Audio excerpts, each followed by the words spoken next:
Ce que tu vas comprendre maintenant change complètement ta vision des guerres et du pouvoir colonial. Quand on pense à une guerre, on imagine des batailles longues, des fronts stabilisés, des mois ou des années de conflit.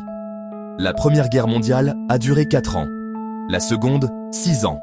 Mais en 1896, un conflit officiel entre deux États a duré 38 minutes. Ce record appartient à la guerre anglo-zanzibarite. Mais pour comprendre comment c'est possible, il faut revenir au contexte. Nous sommes à la fin du 19e siècle. L'Afrique est en pleine période coloniale. Les grandes puissances européennes, Royaume-Uni, France, Allemagne, se partagent le continent. Zanzibar, situé sur la côte est de l'Afrique, est un sultanat stratégique.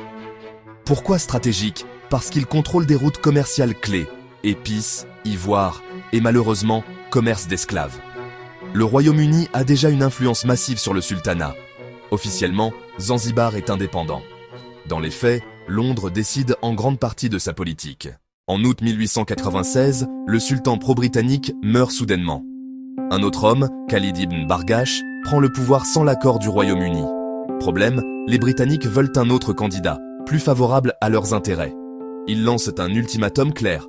Khalid doit quitter le palais avant 9h du matin, le 27 août 1896. Sinon, il y aura des conséquences militaires. Khalid refuse. À 9h02, les navires britanniques ouvrent le feu. Face à eux, le palais du sultan, essentiellement en bois, et une défense totalement inférieure. Les Britanniques disposent de croiseurs modernes, d'artillerie lourde et d'une supériorité technique écrasante. En moins de 40 minutes, le palais est détruit. Les forces zanzibarites sont neutralisées. Des centaines de défenseurs sont morts ou blessés. Côté britannique, une seule blessure légère. À 9h40, le conflit est terminé. 38 minutes. On pourrait croire que ce n'était pas vraiment une guerre. Mais juridiquement, si. Il y a eu un ultimatum officiel, une déclaration formelle, un engagement militaire, une capitulation. C'est une guerre, mais une guerre asymétrique. Elle illustre parfaitement la réalité du colonialisme tardif. Un rapport de force totalement déséquilibré. Ce n'était pas un affrontement équitable, c'était une démonstration de puissance. Après la défaite, un nouveau sultan favorable aux Britanniques est installé. Zanzibar devient encore plus dépendant de Londres. Cette guerre éclair montre une chose essentielle. À la fin du 19e siècle, certaines puissances pouvaient littéralement décider du destin d'un pays, en moins d'une heure.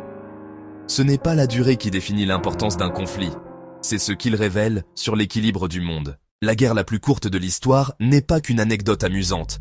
Elle nous rappelle que le pouvoir ne se mesure pas toujours en années de bataille. Parfois, 38 minutes suffisent à redessiner le destin d'un pays. Et voilà pourquoi c'est à savoir absolument